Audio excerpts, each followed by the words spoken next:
Hello বন্ধুরা, welcome back computer হার্ডওয়্যারের পরের এপিসোডে। আজকের এপিসোড যে জিনিসটা পড়াবো সেটা হচ্ছে সিস্টেম ডায়াগনস্টিক টুলস।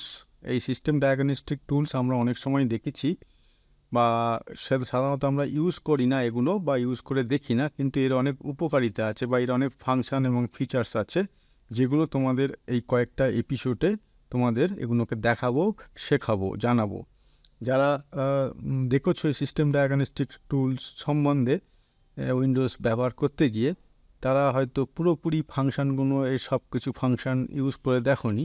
সেগুলো আমরা স্টেপ বাই স্টেপ একে একে সব কিছুই দেখাবো। তো আজকে সিস্টেম ডায়াগনস্টিক্স টুলসে যেটা করব, সিস্টেম ডায়াগনস্টিক্স টুলস বলতে কি বোঝায়, মানে তার ডেফিনেশান, অ্যাপ্লিকেশান, আর উইন্ডোজ ওয়েজে সিস্টেম ডায়াগনস্টিক্স টুল কি আছে তার ব্যাপারেও আমরা জানবো। তো দেখা যাক এক এক করে। প্রথমে আসবো সিস্টেম ডায়াগনস্টিক টুলস বলতে কি বুঝি, মানে তার ডেফিনেশনটা আগে জেনে নিই। ডায়াগনস্টিক টুলস আর instrument or techniques used to identify problems or fault in a system, process or device। যে কোনো ডায়াগনস্টিক টুলস, সেটা কম্পিউটার হার্ডওয়্যারের ক্ষেত্রে হতে হবে এমন কোনো কথা নেই। এটা যদি যে কোনো জায়গায় ক্ষেত্রে হয়, এটা একটা টুলস বলতে যেটা বুঝি সেটা একটা ইনস্ট্রুমেন্ট অর টেকনিক। যদি এটা হার্ডওয়্যার টাইপের হয় সেটাকে আমরা তখন ইনস্ট্রুমেন্ট বলবো, আর যদি সেটা সফটওয়্যার দিয়ে হয় বা অন্য কোনো পদ্ধতিতে হয় সেটাকে আমরা টেকনিক বলবো। যেটা ওই হার্ডওয়্যারে যদি ইনস্ট্রুমেন্ট বলো বা টেকনিক বলো, যেটা ইউজ হয় to identify problems or faults in a system. একটা সিস্টেমে কেন ফল্ট হচ্ছে, কী কারণে ফল্ট হলো, কখন কখন হতে পারে, কি চলেছে সেই জিনিসটার মধ্যে দিয়ে তার জন্য এই ফল্টটা হলো, এই সমস্ত কিছু যে ডায়াগনোস করে সেটাই হচ্ছে diagnostic tool. It is use to assess the status, performance and health of the system or component and to diagnose and troubleshoot issues। এটা কিসে ব্যবহার হয় এই সিস্টেম ডায়াগনস্টিক টুলস? না, এটা কোনো কিছু স্ট্যাটাস জানতে, সেটা কীরকম আছে, তার অবস্থাটা ভালো না খারাপ না কীরকম, তার পারফরমেন্স, সে কীরকম পারফরমেন্স করছে, তার হেলথ, যদি এটা হার্ডওয়্যার কোনো জিনিস হয় সেই হার্ডওয়্যারের হেলথ, যদি এটা কোনো প্রোগ্রাম টাইপের কোনো কিছু হয় বা সফটওয়্যার টাইপের কিছু হয় তার হেলথ এবং কম্পোনেন্ট, এবং তার ট্রাবল শ্যুট করতে যা যা দরকার সেইগুলো কাজে এগুলো ইউজ হয়।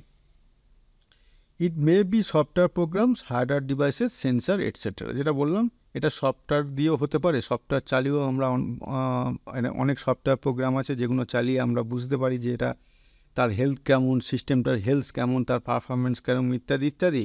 হার্ডওয়্যারও হতে পারে, সেন্সারও হতে পারে, আরও নানান রকম অনেক কিছু হতে পারে, যেটা দিয়ে আমরা কোনো কিছু অ্যাজ এ ইনস্ট্রুমেন্ট ইউজ করবো, অ্যাজ এ টেকনিক ইউজ করবো to identify problems and fault in a system. সেটাই হচ্ছে সিস্টেম ডায়াগনস্টিক টুলস। সেটা সফটওয়্যার, শুধুমাত্র সফটওয়্যার হবে এরকম কোনো কথা নেই, শুধুমাত্র হার্ডওয়্যার হবে এরকম কোনো কথা নেই, ইত্যাদি।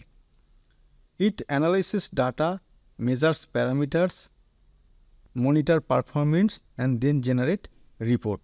এটা কি করে এই সিস্টেম সফটওয়্যারটাকে, ডায়াগনস্টিক টুলটা কি করে? ইট অ্যানালিসিস ডাটা অ্যানালিসিস করে, প্যারামিটার মেজার করে। কি প্যারামিটারে, মনে করো একটা হার্ডওয়্যার ঠিক করা আছে যে এই প্যারামিটারে কাজ করবে, তাহলে সেই প্যারামিটারে কাজ করছে কি না, আর তার পারফরমেন্স মনিটর করবে নিয়মিত, যে আপ টু দ্য মার্ক, মানে এই হার্ডওয়্যারের এই পারফরমেন্সে কাজ করা, এই পারফরমেন্স এই লেভেলে পারফরমেন্স করবে, সে তো সেই লেভেলে পারফরমেন্স করতে পারছে কি না, এবং এই সব কিছু বিচার বিবেচনা করে একটা জেনারেল রিপোর্ট জেনারেট করা, যার ফলে সেটা আমরা বুঝতে পারি যে কোথায় কোথায় ঘাটতি আছে, কোথায় কোথায় ভালো কাজ করছে, কোথায় কোথায় আরও ভালো করা দরকার, ইত্যাদি ইত্যাদি। সমস্ত ব্যাপারটা এই ডায়াগনস্টিক টুলসের মাধ্যমে হয়ে থাকে। তো ডায়াগনস্টিক টুলসের ডেফিনেশন বলতে গেলে আমরা এরকম খুব সংক্ষেপে এইটাই বুঝতে পারি। এরপরে যেটা আমরা আসব সেটা হচ্ছে উইন্ডোজ ওএস ডায়াগনস্টিক্স টুলস কী হয় বা কীরকমভাবে কাজ করে সেইটা।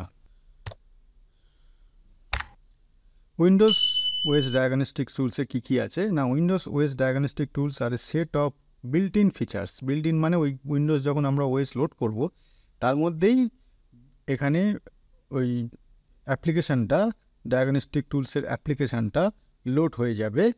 That can help diagnose and troubleshoot problems on our computer, যেটা আমাদের ওই যেটা ইনস্টল হয়ে যাবে OS লোড করার সঙ্গে সঙ্গে, সেটা দিয়েই আমরা ডায়াগনোস করতে পারবো এবং ট্রাবল শ্যুট করতে পারবো আমাদের কম্পিউটারের। এই উইন্ডোজ OS ডায়াগনস্টিক টুলসের মধ্যে কী পাওয়া যায় বা কী আছে, প্রথম কথা হচ্ছে টাস্ক শিডিউলার। টাস্ক শিডিউলার একটা মেন জিনিস।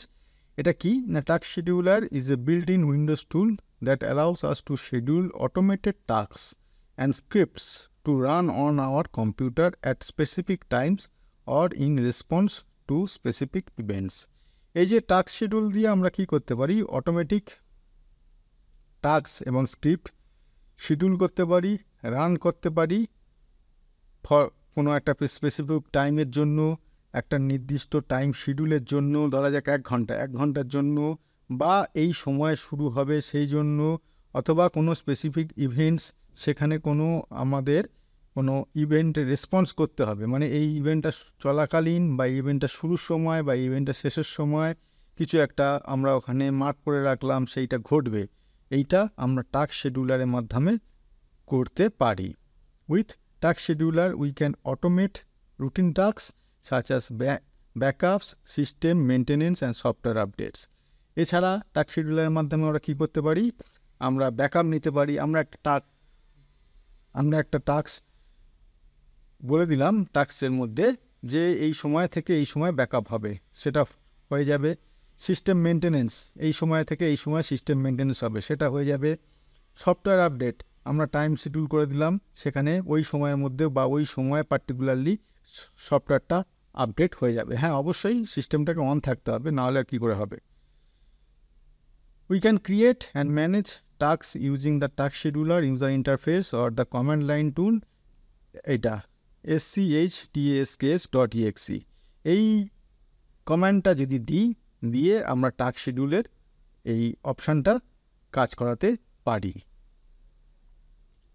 ঠিক আছে, আচ্ছা, আর কি করতে পারি না, we can trigger task to run in response to specific event such us system start up, user log in or specific event in the event log in. মনে করা যাক আমরা বলে দিলাম যে এই সময় থেকে এই সময় লগ ইন করা যাবে কোনো একটা সিস্টেম, সেটা আমরা টাস্ক শিডিউলারের মাধ্যমে করতে পারি। কোনো একটা সিস্টেম স্টার্ট হবে, কোন সময় স্টার্ট হবে সেটা আমরা টাস্ক শিডিউলারে যদি ফেলে দিই, রুটিনটা করে রাখি টাস্ক শিডিউলারের মাধ্যমে, সেটা তার মানে ট্রিগার করে দেয়। যেমন আমরা ভোরবেলা 5টার সময় উঠবার বা 6টার সময় উঠবার সময় একটা অ্যালার্ম দিয়ে রাখি না, অ্যালার্মটা কী করে, আমাদের ট্রিগার করে যে 5টা বেজে গেছে বা 6টা বেজে গেছে, তোমরা এবার উঠে পড়ো। তো ঠিক তেমনি এখানেও ওরকম ট্রিগার করা যায় টাস্ক শিডিউলারের মাধ্যমে। আর কি করা যায় না, we can set condition for a task to run such us if the computer is ideal or if A network connection is available. আমরা টাস্ক শিডিউলারের মাধ্যমে কোনো একটা টাস্ক রান করার সময় আমরা কন্ডিশন সেট করে দিতে পারি। মানে আমরা যেমন ধরো কাউকে কোনো ইনস্ট্রাকশান নিচ্ছি, তুই এখান থেকে এখানে যাবি কিন্তু এই রাস্তা দিয়ে যাবি, এই যে একটা কন্ডিশন আমরা সেট করে দিলাম। এখানেও ঠিক তেমনি আমরা টাস্কের রান করার সময় কোনো একটা কন্ডিশন সেট করে নিতে পারি। যদি কম্পিউটারটা, যেমন ধরো আমরা বলি যে 10 মিনিট পর কম্পিউটারটা স্ট্যান্ড বাই মোডে চলে যাবে, বা 10 মিনিট পর হার্ড ডিস্কটা স্ট্যান্ড বাই মোডে চলে যাবে, বা 10 মিনিট পর মনিটরটা লাইটটা অফ হয়ে যাবে, যাতে কারেন্ট খরচটা কম হয়ে যায়। এই যে এগুলো সব টাস্ক শিডিউলের মাধ্যমে করা যায় বা করা হয়। We can specify the action or actions that a task will perform such as running A script, launching an application, sending an email or displaying A message. আমরা পার্টিকুলার কোনো অ্যাকশান স্পেসিফাই করে দিতে পারি। যেমন এই সময় আমি একটা মেল লিখে ড্রাফটে ফেলে রাখলাম, সেন্ড আইটেমে ফেলে রাখলাম, সেখানে টাইম শিডিউল করে দিলাম যে এই সময় মেলটা সেন্ড আইটেম থেকে বেরিয়ে যাবে, বা এই সময় আমাদের কোনো মেসেজ দেখাবে, বা এই সময় কোনো একটা অ্যাপ্লিকেশান লঞ্চ হবে, এই সময় কোনো একটা অ্যাপ্লিকেশান লঞ্চ হবে মানে কাজ করা শুরু করবে। এই সব কিছু টাস্ক শিডিউলারের বিরাট কাজ করার পরিধি। আমরা যদি 1 বাই 1 জেনে নিই, তাহলে এটা নিয়ে আমরা অনেক কিছু কাজ করতে পারবো, সেইগুলোই তোমাদের ওয়ান বাই ওয়ান বলতে থাকবো, দেখাতে থাকবো। এরপরে we can monitor the status of schedule task and view detailed information about their performance and execution history. আমরা টাস্ক শিডিউলের মাধ্যমে কী করতে পারি, স্ট্যাটাসটা মনিটর করতে পারি। কোনো একটা মেশিনের বা কোনো একটা সফটওয়্যারে কোনো একটা প্রোগ্রামের স্ট্যাটাসটা মনিটর করতে পারি, তার ডিটেল ইনফরমেশান মানে তার পারফরমেন্স কীরকম, তার হিস্ট্রিতে পারফরমেন্স কীরকম করেছে, সব কিছু এর মাধ্যমে করতে পারি। তো সুতরাং বুঝতেই পারছো যে টাস্ক শিডিউলারের কি বিরাট ফাংশান, এবং সেটা পরে টাস্ক শিডিউলারটা পরে উইন্ডোজ ওএস ডায়াগনস্টিক্স টুলসের মধ্যে। এবার দেখা যাক এই যে টাস্ক শিডিউলার বলছি, এটা খুলবো কীভাবে বা কম্পিউটারে চালাবো কী করে। দুরকম পদ্ধতি আছে। প্রথম পদ্ধতি হচ্ছে টাস্ক বারে আমি টাস্ক শিডিউলার এটাকে দেখাচ্ছি আমি তোমাদের একটু পরেই এগুলো করে। টাস্ক শিডিউলার এই অপশানটা, শুধু টাস্ক শিডিউলার, ইনভাইটেড কমন হয়, টাস্ক শিডিউলার এই অপশানটা করে এন্টার মারবো। এখান থেকে ওখানে অটোমেটিক ওটা দেখিয়ে দেবে, ঠিক আছে। টাস্ক শিডিউলার একদম ওপরে টাস্ক বারে খুললেই কোনো কিছু টাইপ করলেই সেই রিলেটেড যদি কিছু শব্দ বা ওয়ার্ড মিল হয় একদম ওপরে চলে আসে। ঠিক তেমনি এখানেও টাস্ক শিডিউলার ওপরে লেখাটা দেখিয়ে দেবে। আমরা যে মুহূর্তে দেখাবে টাস্ক শিডিউলার, আমরা ওই টাস্ক শিডিউলারটা মাউসের কার্সার দিয়ে গিয়ে ওখানে ক্লিক করে দেবো, টাস্ক শিডিউলারের ডায়লগ বক্সটা খুলে যাবে। তা এটা হচ্ছে একরকম পদ্ধতি। আর দ্বিতীয় পদ্ধতি কি আছে না, ওই রান খুলতে হবে, রান ডায়লগ বক্সটা খুলতে হবে। রান ডায়লগ বক্স ডাইরেক্ট মাউসে রাইট ক্লিক করে উইন্ডোজের মেনু থেকেও করা যায়, বা Windows key plus R open করলে প্রেস করলে রান ডায়লগ বক্স খুলে যায়। ওখানে গিয়ে এই কমেন্টটা লিখে দেবো taskschd.msc, ঠিক আছে। এটা ইয়ে করে এন্টার করব, ওকে অথবা ওকে করব। ওই সেম ডায়লগ বক্স, এখানে যে ডায়লগ বক্সটা খুলেছিল এখানেও ঠিক সেম ডায়লগ বক্সটা খুলে যাবে। এইবার ওইটা খুলে যাওয়ার পর ওখানে দুটো পার্ট পাবো। ওই টোটাল যে উইন্ডোটা খুললো ওখানে দুটো পার্ট পাবো। একটা পাবো task scheduler library on the left pane, আর একটা পাবো schedule task or folder on the right pane, ঠিক আছে। এই দুটো পার্ট দেখতে পাবো। এই দুটো পার্টের বাঁ দিকেরটা আমরা ফাইল বা ফোল্ডার, যে লেফট পেন যেদিকে আছে টাস্ক শিডিউলার লাইব্রেরি, এদিকটা থেকে আমরা সিলেক্ট করব যে কি করতে চাই, আর ডান দিকটা থেকে আমরা সেগুলোকে অ্যাপ্লাই করব, ঠিক আছে।